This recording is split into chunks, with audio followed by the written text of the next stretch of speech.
നീക്കോദീമോസ് യഹൂദ പ്രമാണിയായിരുന്നു, സന്നിദ്രീം സംഘത്തിലെ അംഗമായിരുന്നു, പരീശനായിരുന്നു, നല്ല മനുഷ്യനായിരുന്നു. അദ്ദേഹം ഒരു സത്യാന്വേഷിയായിരുന്നു. നീക്കോദീമോസിൻ്റെ ജീവിതത്തിലേക്ക് നോക്കുമ്പോൾ 3 ഫേസസ് എന്ന് വെച്ചാൽ തലങ്ങൾ കാണുവാൻ സാധിക്കും. ഒന്നാമത്തെ തലമെന്ന് പറയുന്നത് മാൻ ഓഫ് കൺഫ്യൂഷൻ, സംശയമുള്ള ഒരു മനുഷ്യൻ. നിങ്ങളുടെ തിരുവേനി അങ്ങനൊന്നും അല്ല കേട്ടോ. A man of confusion. രണ്ടാമത്തെ തലമെന്ന് പറയുന്നത് എ മാൻ ഓഫ് കൺവിക്ഷൻ. മൂന്നാമത്തെ തലം എ മാൻ ഓഫ് വിറ്റ്നസ്. അങ്ങനെ 3 തലങ്ങൾ അദ്ദേഹത്തിൻ്റെ ജീവിതത്തിൽ കാണുവാൻ സാധിക്കും. ഞാനിത് പറഞ്ഞത് സൺഡേ സ്കൂൾ ബോധനവുമായി അല്പം ബന്ധം ഇതിനുണ്ട് എന്നെനിക്ക് തോന്നുന്നു. സൺഡേ സ്കൂൾ അധ്യാപകരുടെ ജീവിതത്തിലും ഈ 3 തലങ്ങളുണ്ട്, നീക്കോദീമോസിൻ്റെ ജീവിതത്തിലുണ്ടായ തലങ്ങൾ പോലെ. ആദ്യത്തെ തലമെന്ന് പറയുന്നത് മാൻ ഓഫ് കൺഫ്യൂഷൻ, സംശയാലുവായ നീക്കോദീമോസ്. പക്ഷേ അദ്ദേഹത്തിനൊരു പോസിറ്റീവ് ആസ്പെക്റ്റ് ഉണ്ട്, സത്യാന്വേഷിയാണ്. സത്യം അന്വേഷിച്ച് മനസ്സിലാക്കി കണ്ടുപിടിക്കുവാനും ആ സത്യത്തിനെ അനുധാവനം ചെയ്യുവാനുമുള്ള അദ്ദേഹത്തിൻ്റെ ഒരു സ്വഭാവം, അത് അധ്യാപകർക്കുണ്ടാവണം. സത്യാന്വേഷണം. കാരണം നമ്മുടെ കുഞ്ഞുങ്ങൾക്ക് ഇന്ന് നമ്മൾ ജീവിക്കുന്ന കാലമെന്ന് പറയുന്നത് പോസ്റ്റ് ട്രൂത്ത് ഏജാണ്, സത്യാനന്തര കാലമെന്നാണ് ഇതിനെ വിശേഷിപ്പിക്കുന്നത്. അസത്യവും അർത്ഥസത്യവും സത്യമായി സമൂഹത്തിൽ കൊണ്ടുവരുവാൻ ഒരു പ്രയാസവുമില്ല. സത്യത്തെ തമസ്കരിക്കുവാനും അസത്യത്തെയും അർത്ഥസത്യത്തെയും സത്യമായി പ്രഘോഷിക്കുവാനും കഴിയുന്ന സത്യാനന്തര കാലം. അങ്ങനെയുള്ളൊരു സമൂഹത്തിലാണ് നമ്മളിപ്പോൾ ആയിരിക്കുന്നത്. പ്രത്യേകിച്ച് സൺഡേ സ്കൂൾ അധ്യാപകർ അങ്ങനെയുള്ള കാലത്ത് ഈ കുഞ്ഞുങ്ങളോട് നിങ്ങൾ സംവദിക്കുമ്പോൾ സത്യമെന്ത്, അസത്യമെന്ത്, അർത്ഥസത്യമെന്ത് എന്ന് കുഞ്ഞുങ്ങൾക്ക് ബോധ്യപ്പെടുത്തി കൊടുക്കുവാൻ കഴിയണം. അതുകൊണ്ട് നീക്കോദീമോസിൽ നിന്ന് ഒരധ്യാപകൻ എന്ന നിലയിൽ ഈ ഒരു സ്വഭാവം ഉൾക്കൊള്ളുന്നത് നല്ലതായിരിക്കും എന്ന് ഞാനൊന്ന് ആമുഖമായി ഓർപ്പിച്ചു എന്ന് മാത്രമേ ഉള്ളൂ. So every Sunday school teacher should be a സത്യാന്വേഷി, a truth seeker. Truth seeker. ഓരോ അധ്യാപകനും, നിങ്ങൾ മാത്രമല്ല ഞങ്ങളെല്ലാവരും, എങ്കിലും സൺഡേ സ്കൂളിൻ്റെ മീറ്റിംഗ് ആയതുകൊണ്ട് ഞാൻ നിങ്ങളെക്കുറിച്ച് പറയുക. അപ്പോൾ ഓരോ സൺഡേ സ്കൂൾ പ്രവർത്തകനും അധ്യാപകനും സത്യാന്വേഷിയായി നീക്കോദീമോസിനെ പോലെ തീരണം. അദ്ദേഹത്തിൻ്റെ ജീവിതത്തിലെ ഒന്നാമത്തെ തലമെന്ന് പറയുന്നത് എ മാൻ ഓഫ് കൺഫ്യൂഷൻ. വീണ്ടും ജനനം എന്ന കാര്യം അദ്ദേഹത്തിന് വലിയ പിടി കിട്ടുന്നില്ല. ഒരുപാട് കൺഫ്യൂഷൻ അദ്ദേഹത്തിൻ്റെ മനസ്സിലുണ്ട്. ഞാൻ അതിനെക്കുറിച്ച് വിശദമായി ഒന്നും ഇപ്പോൾ സംസാരിക്കുന്നില്ല. അപ്പോൾ അദ്ദേഹം നല്ല മനുഷ്യനായതുകൊണ്ട് അന്ന് ഗുരുവായി ഒന്നും അംഗീകരിക്കപ്പെട്ടിട്ടില്ലാതിരുന്ന നസറേത്തുകാരൻ, സാധാരണക്കാരനായ യേശുവിൻ്റെ അടുത്ത് വരുവാനുള്ള ആത്മബോധം അദ്ദേഹത്തിന് ലഭിച്ചു. അദ്ദേഹം രാത്രിയിലാന്ന് വന്ന് സംസാരിക്കുന്നത്. അതിന് ഒരുപാട് റീസൺസൊക്കെ ഉണ്ട്, അതൊന്നും ഇപ്പം ഞാൻ വിശദീകരിക്കുന്നില്ല. യേശുവുമായുള്ള സംഭാഷണത്തിൽ ഏറെക്കുറെ അദ്ദേഹത്തിൻ്റെ സംശയം മാറിക്കിട്ടുന്നുണ്ട്. അതുകൊണ്ട് രണ്ടാമത്തെ തലത്തിലേക്ക് നമുക്ക് അദ്ദേഹത്തെ കാണുവാൻ സാധിക്കും. A man of conviction. ബോധ്യവും ബോധവും വന്ന നഥാനിയേൽ, നിക്കോദിമോസ്, ബോധ്യവും ബോധവും വന്ന നിക്കോദിമോസ്. ഇത് രണ്ടാമത് ഒരു അധ്യാപകർ എന്ന നിലയിൽ, സൺഡേ സ്കൂൾ പ്രവർത്തകർ എന്ന നിലയിൽ നമുക്ക് സാംശീകരിക്കാവുന്നതാണ്. കൺവിക്ഷൻ. നാം മനസ്സിലാക്കുന്ന, പഠിക്കുന്ന, പഠിപ്പിക്കുന്ന, വിശ്വസിക്കുന്ന കാര്യങ്ങളെക്കുറിച്ച് ആഴമായ ബോധ്യവും ബോധവും വേണം. ബോധ്യം വന്നു കഴിയുമ്പോഴാണ് ബോധം വരുന്നത്. ബോധ്യമില്ലെങ്കിൽ ബോധമൊന്നുമില്ല. അതുകൊണ്ട് നിക്കോദിമോസ് നമ്മുടെ കർത്താവിൻ്റെ ഗുരുത്വവും ദൈവത്വവും എല്ലാം കുറച്ച് ഉൾക്കൊള്ളുവാൻ അദ്ദേഹത്തിന് കഴിഞ്ഞു എന്നുള്ളതാണ്. അങ്ങനെ രണ്ടാമത്തെ തലം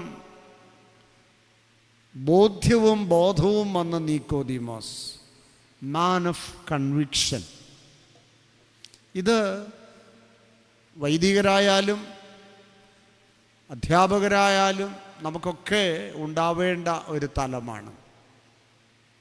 ആഴമായ ബോധ്യവും ബോധവും. മൂന്നാമത്തെ തലമാണ്, രണ്ടാമത്തെ തലത്തിൽ അദ്ദേഹം സമൂഹമധ്യത്തിലേക്ക് വരുന്നില്ല. അദ്ദേഹം ഒരുപക്ഷെ യഹൂദന്മാരെ ഭയപ്പെട്ടുകൊണ്ടാവാം അദ്ദേഹം ഉള്ളിൽ ഇതൊക്കെ പേറുന്നുണ്ടെങ്കിലും പരസ്യമായി വെളിയിൽ വരുന്നില്ല. എന്നാൽ മൂന്നാമത്തെ തലത്തിൽ ക്രിസ്തുവിനെ പരസ്യമായി സാക്ഷിക്കുവാൻ ധൈര്യത്തോടെ പുറത്തു വരുന്ന നിക്കോദിമോസ്, വിറ്റ്നസിങ് നിക്കോദിമോസ്. അരിമത്യക്കാരൻ ജോസഫിനോടൊപ്പം കർത്താവിൻ്റെ ഖബറടക്ക ശുശ്രൂഷയ്ക്ക് സഹകാർമ്മികനാകുവാനുള്ള വലിയ നിയോഗം അദ്ദേഹം ഏറ്റെടുക്കുകയാണ്. തൻ്റെ ഭയമൊക്കെ നീക്കി പരസ്യമായിട്ട് പുറത്തു വന്ന് ജോസഫിനോടൊപ്പം പീലാത്തോസിനോട് കർത്താവിൻ്റെ തിരുശരീരം ചോദിച്ചു വാങ്ങി കർത്താവിൻ്റെ ഖബറടക്ക ശുശ്രൂഷയ്ക്ക് അദ്ദേഹം സഹകാർമ്മികനാവുകയാണ്. ഇതാണ് witnessing. Coming out and witnessing Christ in the society. പ്രിയപ്പെട്ടവരെ, അധ്യാപകരുടെ ജീവിതത്തിൽ ഇതാണ്. ധൈര്യമായി പുറത്തു വന്ന് നമ്മെ ഏൽപ്പിച്ചിരിക്കുന്ന അധ്യാപനവും ബോധനവും അത് നല്ല ഉറച്ച ബോധ്യത്തോടെ നിർവഹിക്കുവാൻ നമുക്ക് സാധിക്കണം. അതുകൊണ്ട് നിക്കോദിമോസിനെ ഞാനൊന്ന് ജസ്റ്റ് ഒന്ന് സൂചിപ്പിച്ചു എന്ന് മാത്രമേ ഉള്ളൂ. കാരണം തിരുമേനിയോട് ഇവിടെ ഇരിക്കുമ്പോൾ ആ നിക്കോദിമോസിൻ്റെ പേറുന്ന അഭിവന്ദ്യനായ നിക്കോദിമോസ് തിരുമേനി. അപ്പോൾ ഇവിടെയുള്ള സൺഡേ സ്കൂൾ അധ്യാപകർക്ക് നിക്കോദിമോസ് നിങ്ങളുടെ ബോധന പ്രക്രിയയിൽ ഇതൊരു മാതൃകയാവട്ടെ എന്ന് ഞാൻ ആമുഖമായി പറയുകയാണ്. രണ്ടാമത് എനിക്ക് പറയുവാനുള്ള ഒരു കാര്യം, ഈ പോസ്റ്റ് നേറ്റൽ ഈവൻസ് എന്ന് പറയും. ക്രിസ്തുവിൻ്റെ ജനനത്തിന് ശേഷം ഒരുപാട് സംഭവങ്ങൾ നടക്കുന്നുണ്ട്. ഒരുപാട് ക്യാരക്ടേഴ്സ് ഉണ്ട്, ഒരുപാട് വ്യക്തികളുണ്ട്. The post natal persons and evens എന്ന് പറയും. അതിൽ ദൈവമാതാവിനെ ഞാനൊന്ന് എടുക്കുകയാണ്. ബാക്കി ആരെയും ഞാൻ എടുക്കുന്നില്ല. I M highlighting only saint Mary, the mother of God. മാതാവിൻ്റെ ആ ഒരനുഭവം നമ്മുടെ ജീവിതത്തിലൊന്ന് നോക്കിയേ. ഒരു വശത്ത് പുകഴ്ചയുടെ അനുഭവമാണ്. വിദ്വാൻമാരും ആട്ടിടയന്മാരും അതുപോലെ നല്ല മനുഷ്യരൊക്കെ വന്ന് സമ്മാനം കൊടുത്ത് രാജാധിരാജനെ പ്രസവിച്ച സ്ത്രീ എന്ന നിലയിൽ മാതാവിനെ പുകഴ്ത്തുന്നുണ്ട്. എന്നാൽ മറുവശത്ത് ഹേരോദാവ് കുഞ്ഞിനെ നശിപ്പിക്കുവാൻ എല്ലാ പരിപാടികളും ചെയ്തുകൊണ്ടിരിക്കുകയാണ്. ഭയം മറുവശത്ത്. ഒരു വശത്ത് പുകഴ്ചയെങ്കിൽ മറുവശത്ത് ഭയമാണ്. മറുവശത്ത്, മറ്റൊരു വശത്ത് 8-ാം ദിവസം ചേലാകർമ്മം ചെയ്യുവാൻ വരുമ്പോൾ ശീമോൻ പറഞ്ഞ ഒരു വാക്ക് ഹൃദയത്തിൽ നിരാശയുടെ വക്കിലേക്ക് കൊണ്ടുപോകുവാൻ പര്യാപ്തമായിരുന്നു. ശീമോൻ പറഞ്ഞത് നിങ്ങൾക്കറിയാം, നിന്റെ ഹൃദയത്തിലൂടെ ഒരു വാള് കടക്കും. It is A warning. ഭാവിയിൽ സംഭവിക്കുവാനുള്ള കാര്യത്തെക്കുറിച്ചുള്ളൊരു വാർണിംഗ് കൊടുക്കുകയായിരുന്നു. അപ്പോൾ നിരാശയുടെ ഡിപ്രഷനിലേക്ക് പോകുവാൻ സാധ്യതയുള്ള ഒരു സാഹചര്യം. ഇനി ഒരുപാട് സാഹചര്യങ്ങളുണ്ടെങ്കിലും പ്രധാനമായി ഈ 3 സാഹചര്യങ്ങളുടെ മധ്യത്തിലാണ് മാതാവ്. ഒരു വശത്ത് പുകഴ്ച, മറുവശത്ത് ഇകഴ്ത്തുക, മറുവശത്ത് ഹേരോദാവിൻ്റെ ഭയപ്പാട്, ഹേരോദാവിനെ കുറിച്ചുള്ള ഭയപ്പാട്, മറുവശത്ത് നിരാശയിലേക്ക് പോകുവാനുള്ള സാഹചര്യം. ഇവിടെ what was the response of Saint Mary? That is very important. Marian response. നമ്മളൊക്കെ ആണെങ്കിൽ ഭയപ്പാട് വരുമ്പോൾ ഭയന്നു പോകും. ഈയിടെ കഴിഞ്ഞ ആഴ്ച കണ്ടില്ലയോ, പാവപ്പെട്ട ഒരു ചെറുപ്പക്കാരൻ, അവൻ്റെ പേരെന്തുവാ, ഈ ബസ് വെച്ച് ദീപക്, സമൂഹ മധ്യത്തിൽ ഒരുപാട് അവനെക്കുറിച്ച് വന്നപ്പോൾ ഭയന്നുപോയി, അവൻ ആത്മഹത്യ ചെയ്തു. ഇതൊക്കെയാണ് നമ്മുടെ ഭയം വരുമ്പോൾ ഭയത്തിന് അടിമകളാകുന്ന ഒരു സ്വഭാവം. നിരാശ വരുമ്പോൾ ഡിപ്രഷനിലേക്ക് പോകുക, പുകഴ്ത്തുമ്പോൾ അങ്ങ് പൊങ്ങിപ്പോകും, ഒരു കോലങ്ങ് പൊങ്ങും, ഇകഴ്ത്തുമ്പോൾ ദുഃഖമാകും. അപ്പം ഇത് നമ്മളൊക്കെ പച്ച മനുഷ്യരായതുകൊണ്ട് ഇങ്ങനെയൊക്കെയുള്ള സാഹചര്യം വരുമ്പോൾ നമ്മുടെയൊക്കെ റെസ്പോൺസ് അങ്ങനെയാണ്. എന്നാൽ ദൈവമാതാവിൻ്റെ റെസ്പോൺസ് എങ്ങനെയായിരുന്നു? ലൂക്കോസ് എവൻഗേലിയോസ്ത ഒരു സെൻറ്റൻസ് അതിനെക്കുറിച്ച് പറയുന്നുണ്ട്. അവൾ സകലവും ഹൃദയത്തിൽ സംഗ്രഹിച്ച് ധ്യാനിച്ചു കൊണ്ടിരുന്നു. That was the response. She kept silent. ഒരക്ഷരം മിണ്ടിയില്ല. എല്ലാം ഹൃദയത്തിൽ സംഗ്രഹിച്ച് ധ്യാനിച്ചു കൊണ്ടിരുന്നു. കുരിശിൻ്റെ ചുവട്ടിൽ നൊന്തു പ്രസവിച്ച മകനെ തല്ലിക്കൊല്ലുന്നത്, വേദന കൊണ്ട് പുളഞ്ഞു പിടഞ്ഞു മരിക്കുന്നത് ഒരമ്മയ്ക്കും കാണുവാൻ സാധ്യമല്ല. ഒന്നീ അവിടെ മോഹാത്സ്യപ്പെട്ട് വീഴും, അല്ലെങ്കിൽ അവിടുന്ന് ഓടിപ്പോവും, കാരണം അത് കാണാനൊക്കത്തില്ല. പക്ഷേ വളരെ ശാന്തതയോടെ കുരിശിൻ്റെ ചുവട്ടിൽ നിന്ന് ആ കുരിശെ കെട്ടിപ്പിടിച്ച് ഇരുതുള്ളി കണ്ണീരൊഴുക്കി ധ്യാനപൂർവ്വം നിൽക്കുന്ന അമ്മയുടെ ചിത്രം, ഇത് നമ്മുടെയൊക്കെ ജീവിതത്തിൽ ഒന്ന് സാംശീകരിക്കുന്നത് നല്ലതാണ്. Whatever may be the life situations, we are living in the present world. ഇന്ന് നമ്മൾ ജീവിക്കുന്ന ജീവിത സാഹചര്യങ്ങൾ നിങ്ങൾക്കറിയാം. ഭയത്തിൻ്റെയും നിരാശയുടെയും പൊങ്ങച്ചം, നമ്മളെ ചുമ്മാതെ വ്യാജമായിട്ട് അഭിനന്ദിക്കുന്ന ഒരുപാട് പൊങ്ങച്ചക്കാരുണ്ട്. പ്രത്യേകിച്ച് മെത്രാച്ചന്മാർ നിങ്ങൾക്കറിയാമല്ലോ, ചെന്ന് കഴിഞ്ഞാൽ എന്തോ പൊങ്ങച്ചമാണെന്നറിയാം അടിക്കുന്നേ. പക്ഷേ ഉള്ളിൽ ആരും കാണില്ലെങ്കിൽ പറയുന്ന വാക്കുകൾ വേറെ ആയിരിക്കും. അതൊക്കെ നമുക്കറിയാം. വ്യാജസ്തുതിയും അതൊക്കെ ഇന്നത്തെ ഒരു സാഹചര്യമാണ്. അപ്പം ഇങ്ങനെയുള്ള ഇന്നത്തെ ഈ സമൂഹത്തിൽ നമ്മുടെ കുഞ്ഞുങ്ങളെ ഈ മാതാവിൻ്റെ പ്രതിരൂപം പാലിച്ചുകൊണ്ട് എങ്ങനെ സമാധാനത്തോടെ ധ്യാനിച്ച് പ്രാർത്ഥിച്ച് ഒരു ബാലൻസ്ഡായിട്ട് പോകുവാൻ സാധിക്കും, ഇത് കുഞ്ഞുങ്ങളെ നമ്മൾ പഠിപ്പിക്കണം.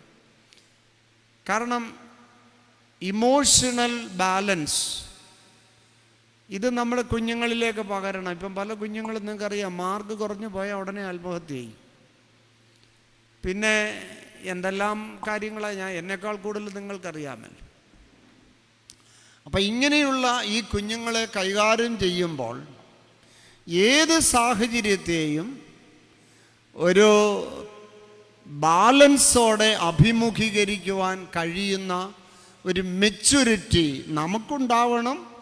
നമ്മുടെ ആ മെച്യൂരിറ്റി നമ്മുടെ കുഞ്ഞുങ്ങളിലേക്ക് പകരുകയും ചെയ്യണം. ഒരധ്യാപകൻ്റെ ഇന്നത്തെ ജോലിയാണ്.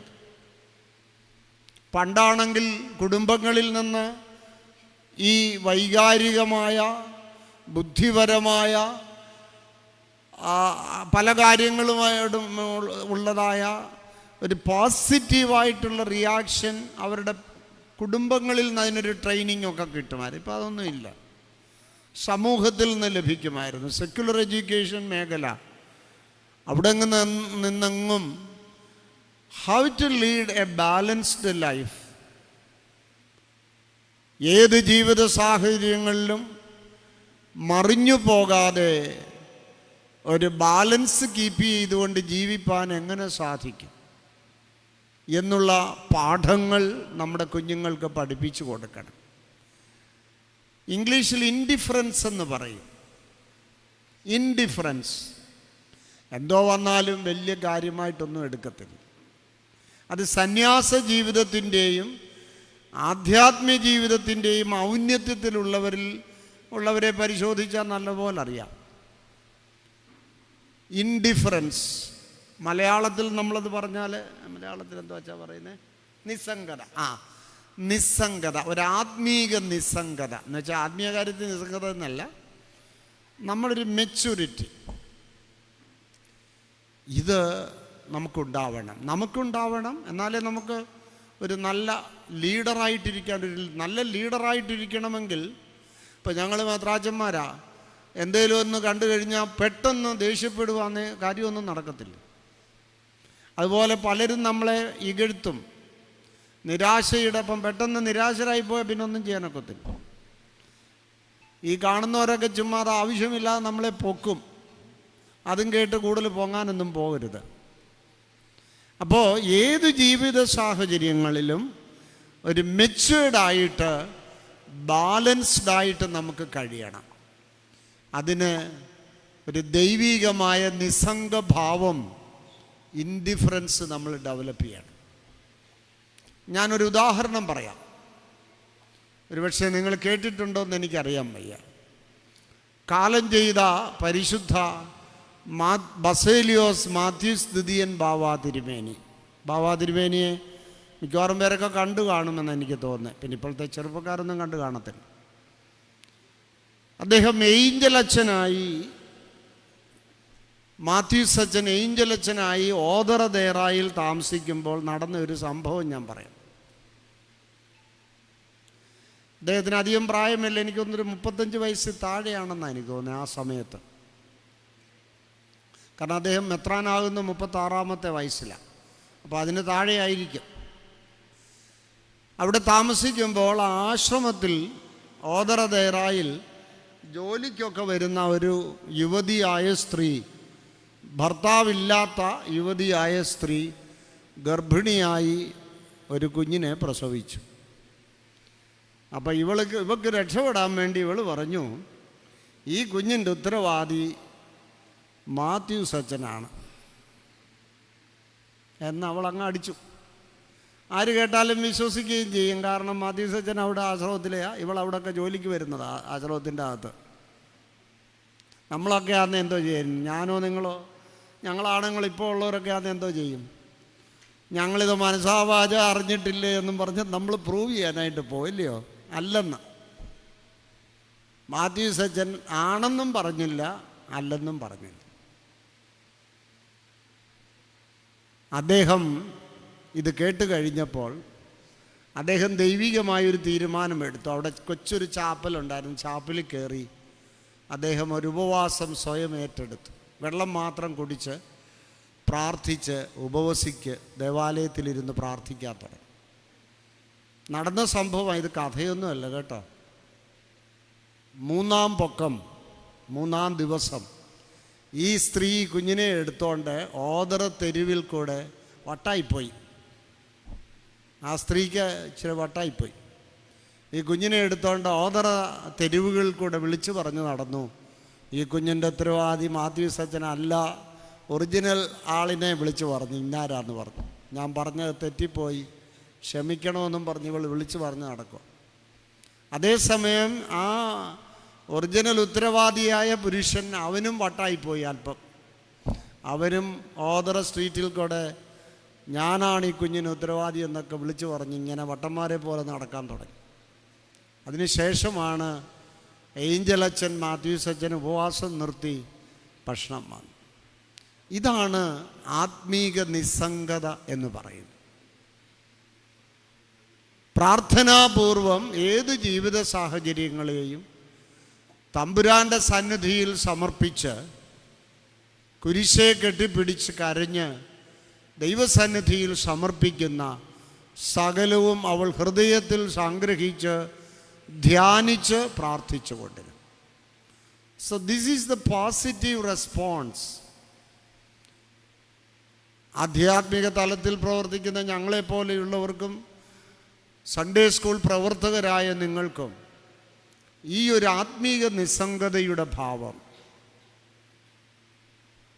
ഏത് ജീവിത സാഹചര്യങ്ങളിലും പതറിപ്പോകാതെ ബാലൻസ്ഡായിട്ട് നിന്നുകൊണ്ട് ദൈവത്തിങ്കിലേക്ക് കണ്ണുകൾ ഉയർത്തുവാനും ആ ഒരു മെച്യൂരിറ്റി, സ്പിരിച്വൽ മെച്യൂരിറ്റി, അത് നമ്മുടെ ജീവിതത്തിലൂടെ നമ്മുടെ ഇപ്പോഴത്തെ ഈ തലമുറയിലുള്ള കുഞ്ഞുങ്ങളിലേക്കൊന്ന് പകരുവാനും സാധിക്കുമെങ്കിൽ അത് ശ്രേഷ്ഠമായിരിക്കും. കാരണം നമ്മുടെ കുഞ്ഞുങ്ങളിപ്പം അവരുടെ റെസ്പോൺസൊക്കെ നിങ്ങൾക്ക് അറിയാമല്ലോ.